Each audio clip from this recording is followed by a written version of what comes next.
Imagine sitting on a throne ruling over the most powerful empire on earth, yet choosing to live simply, to think clearly, and to master your own mind before attempting to lead anyone else.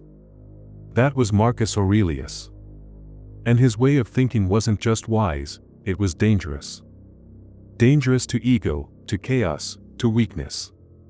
In this video, we're not just exploring his ideas. We're training to think like him. To outsmart chaos with calm, emotion with clarity, and fear with reason.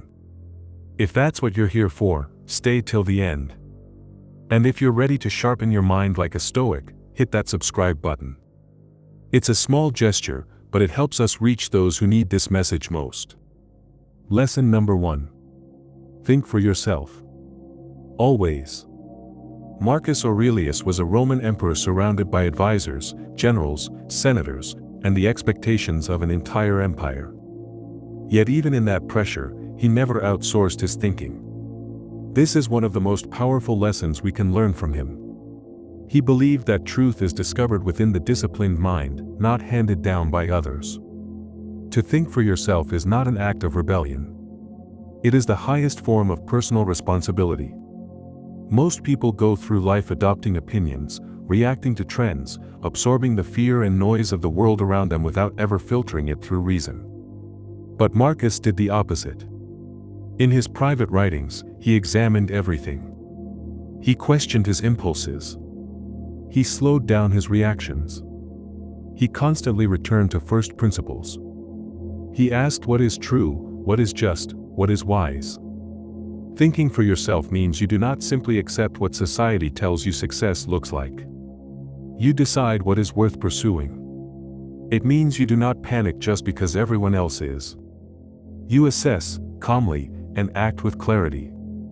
It means you are not swayed by popular opinion, nor controlled by praise or blame.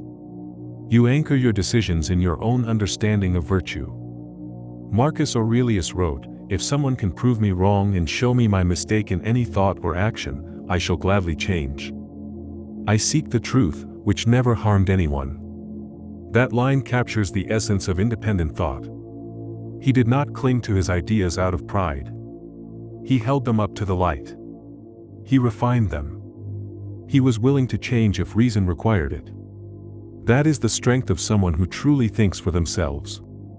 In today's world, this lesson is more critical than ever. We are surrounded by noise, outrage, manipulation, and distraction. But if you can pause, reflect, question, and listen to the still voice of reason within you, you gain an advantage few people have. You move through life with purpose, clarity, and freedom. You become unshakable. Not because you know everything, but because you trust your mind to seek truth, not comfort. And that kind of mind is truly dangerous, in the best way possible. Lesson number 2. Control your reactions, not the world. One of the most empowering lessons Marcus Aurelius shared in his meditations is that while we may never control the chaos of the external world, we can always control the way we respond to it. This isn't just a feel-good mantra. It's a profound psychological shift. Most people waste their energy trying to bend the world to their will, arguing with reality, getting frustrated over things that lie far outside their influence. But Marcus reminds you that real power begins when you stop focusing on what you cannot change and instead master the one domain that truly belongs to you, your own mind. The weather may turn stormy, people may betray you, plans may collapse, but your reaction to these things, that is yours alone. You can choose patience over irritation, strength over weakness, wisdom over panic. Marcus would often write that external events have no power over the soul. They remain outside it, unmoving, irrelevant, until your perception gives them weight. And that perception is a choice. Let that sink in. You're not a victim of what happens. You are the architect of what it means. Every moment in life is filtered through your interpretation, and the meaning you assign becomes your reality. A Stoic doesn't pretend problems don't exist. A Stoic simply doesn't allow those problems to dictate their peace. When someone insults you, you can react with anger or choose indifference. When plans go wrong, you can collapse in frustration or adapt with calm. When emotions surge, you can be swept away or stand firm, like a rock in a raging sea. This isn't about suppression. It's about understanding. When you control your reactions, you gain clarity. You see the situation for what it truly is, not what your panic makes it out to be. And with that clarity, your next move is deliberate, not desperate. Marcus Aurelius taught that the obstacle is not the enemy. Your reaction to it is. And once you truly absorb that idea, the world starts to look very different. You stop trying to fix everything outside of you and start fortifying everything within you. That shift is the first step to becoming unshakable. Because if nothing outside of you can control you, then nothing can truly defeat you. Not failure. Not betrayal. Not even loss. You stand calm, composed, and in command. Always. That is Stoic strength. That is the discipline Marcus lived by. And that is the lesson you must carry forward: control your reactions, not the world. Lesson 3. Master the art of perspective is the lesson most people overlook, yet it is the foundation upon which wisdom quietly builds itself. Marcus Aurelius understood that the mind shapes experience far more than the world does.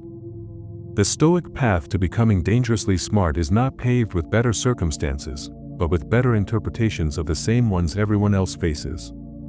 To master perspective is to become the architect of your own internal world. It is to realize that every event, no matter how chaotic or cruel, passes through the filter of your own perception before it ever becomes suffering or serenity. Marcus taught that things do not disturb us, but our judgments about them do. This insight isn't a poetic sentiment, it is psychological strategy. When someone insults you, the insult only wounds if your perception lets it. When plans fall apart, the collapse only becomes panic if you view it through the lens of fear.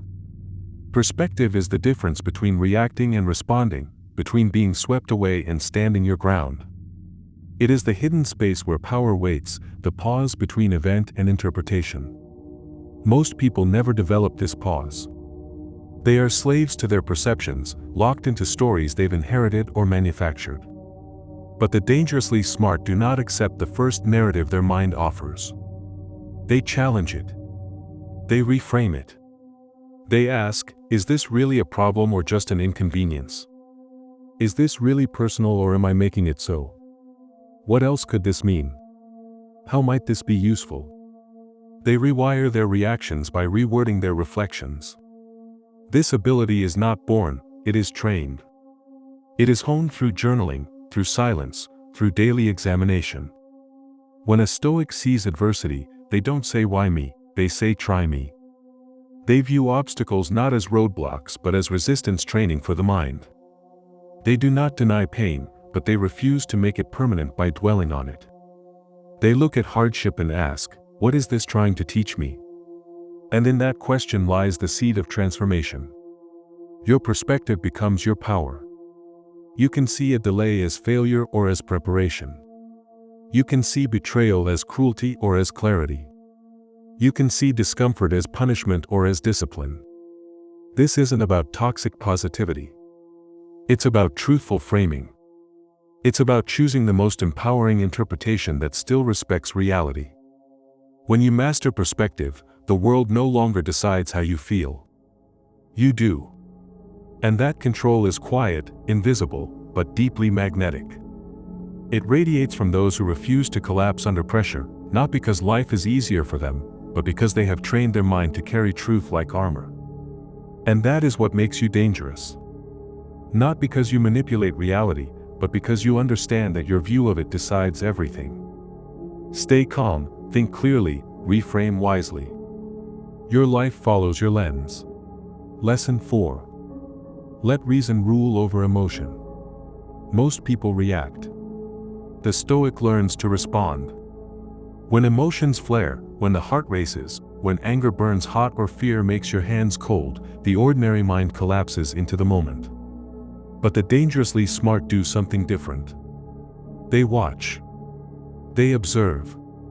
They create a silent space inside where feeling is allowed to rise but never allowed to lead. Marcus Aurelius didn't ask his emotions to make decisions. He acknowledged them. He saw them. Then he placed reason in command. To let reason rule over emotion is not to erase feeling.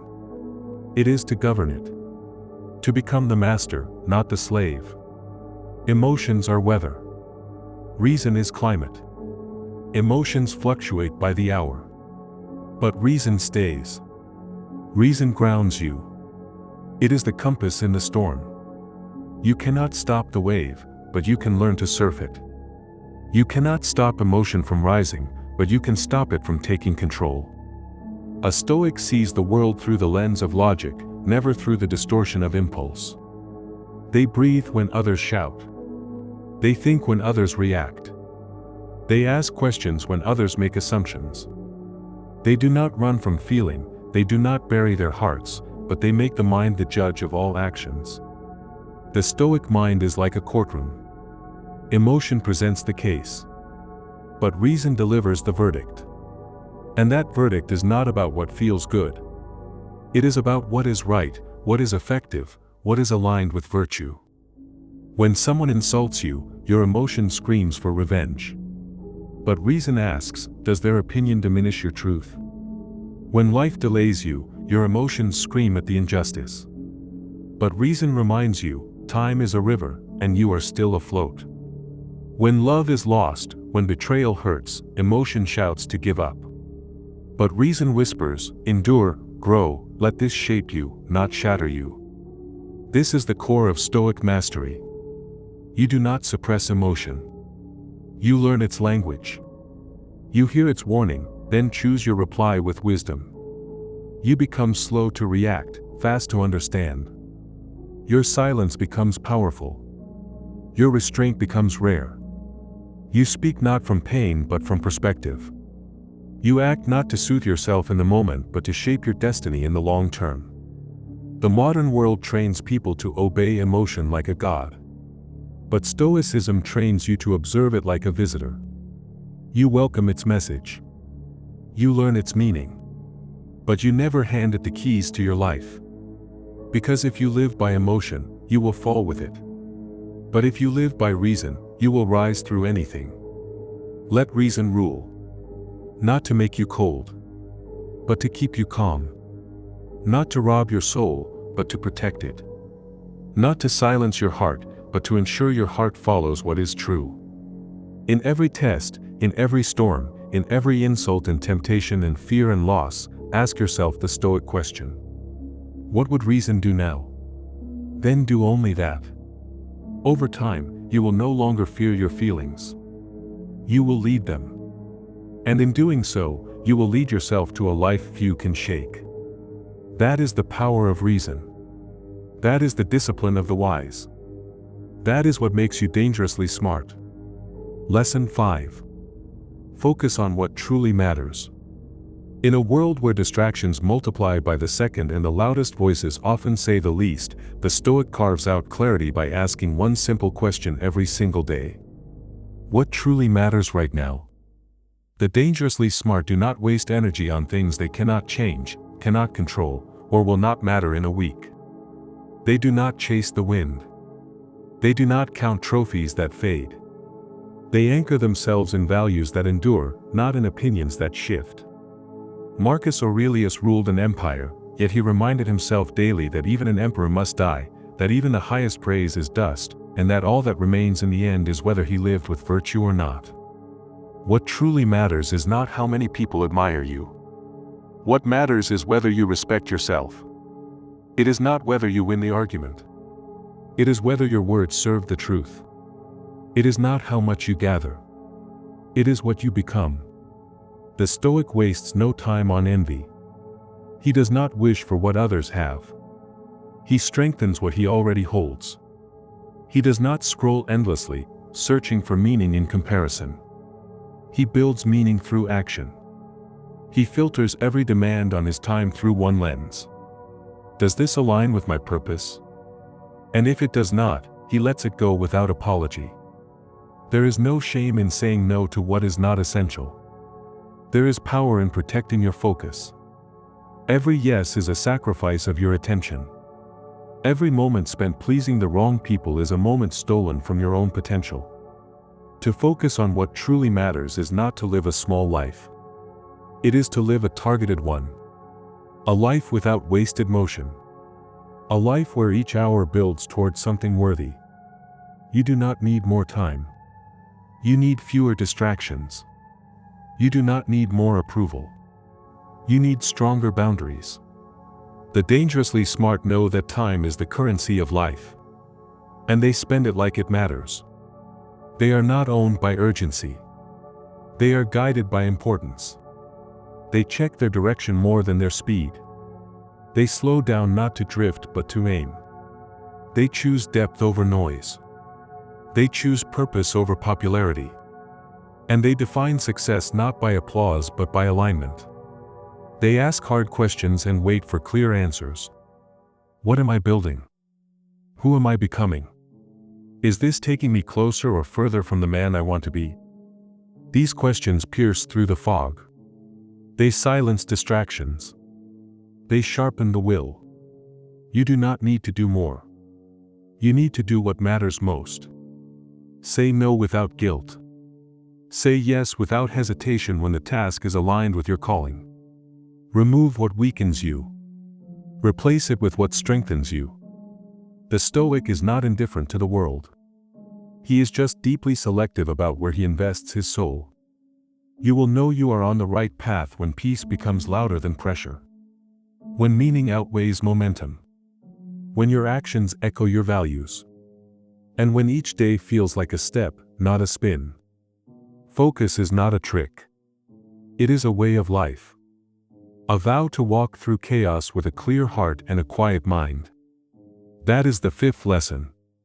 That is what makes you dangerous in a world full of noise. Lesson 6. Embrace discomfort to build strength. The man who avoids pain also avoids power. That is a truth Marcus Aurelius lived by and one that separates the average from the exceptional. Comfort breeds complacency. Strength is born in discomfort. When you choose discomfort on purpose, when you walk into the fire rather than waiting for it to find you, you build a kind of inner fortitude that cannot be stolen. You become resilient not because life spared you pain, but because you made peace with it. Marcus reminded himself constantly that hardship was not a curse but a call. A call to step up, to endure, and to sharpen the mind against the blade of adversity. You cannot grow in a place where everything is easy.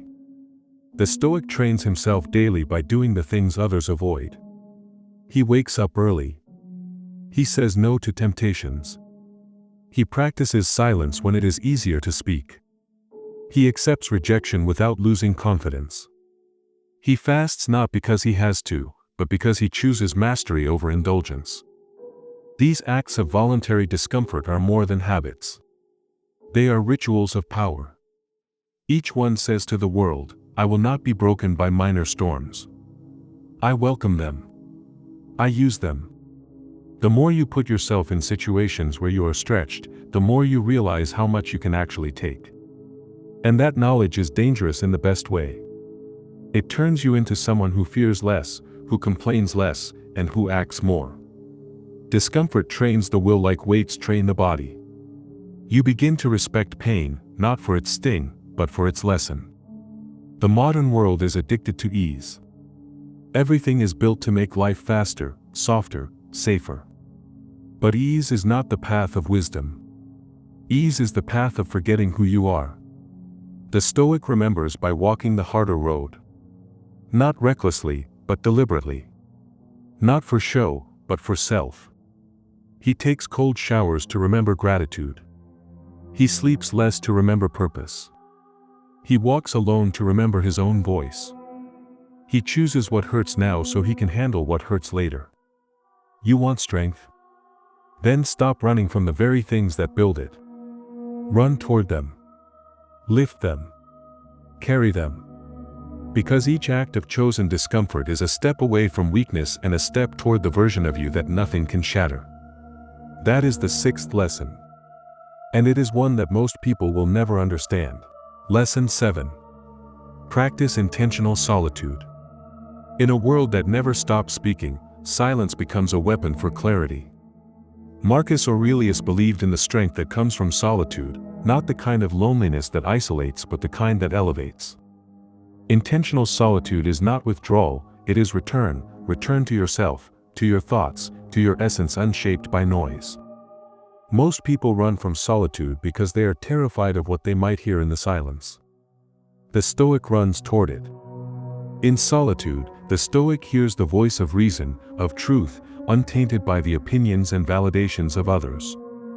Marcus often reminded himself that the most peaceful place is not the mountains or the sea, but the soul that knows itself. To be still and alone is to meet the raw version of yourself, the one not softened by applause or hardened by judgment. You learn what you believe, what you fear, and what you value when there is no one else in the room to distract you. Intentional solitude is discipline.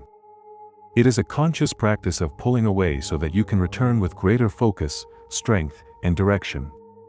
It is in these moments of self-dialogue that you plan your next move not based on impulse but on principle. The Stoic trains in solitude so he can act with purpose when the crowd returns. Marcus did not fear being alone, he feared forgetting who he was by always being surrounded. And that is what most people miss. Solitude is not empty. It is full of answers. It is a chamber where illusions fall away and authenticity rises. When you sit with your own mind long enough, the fog clears. You start seeing which thoughts are yours and which are noise planted by the world. And that separation is freedom. Practice solitude not because you hate people, but because you value truth. Practice solitude not to escape the world, but to re-enter it as someone unshakable. Just 10 minutes a day, away from screens, away from distractions, sitting with your breath, your thoughts, your values, can sharpen you more than 100 conversations. The man who can sit alone and find peace in it is the man who cannot be manipulated, cannot be lost in the herd. Because he knows who he is. That is the power of intentional solitude. That is what makes a Stoic calm in the storm and still in the chaos. Lesson 7 is not about isolation. It is about realignment. It is where the mind sharpens, the spirit strengthens, and the soul remembers its mission. Lesson 8. Think beyond yourself. Marcus Aurelius constantly reminded himself that he was just a part of something much larger, a single note in the symphony of existence. This perspective did not diminish his importance. It clarified his role. When you think beyond yourself, you stop obsessing over trivial irritations and begin to serve a purpose greater than ego. Most people walk through life with blinders on, seeing only their wants, their pain, their needs. But the Stoic expands his view. He understands that life is not just about him. It is about contributing to the world with justice, courage, and wisdom. Marcus wrote that what is not good for the hive cannot be good for the bee. That is the mindset of a ruler, of a leader, of someone grounded in virtue. Thinking beyond yourself builds patience. It creates empathy. It destroys entitlement.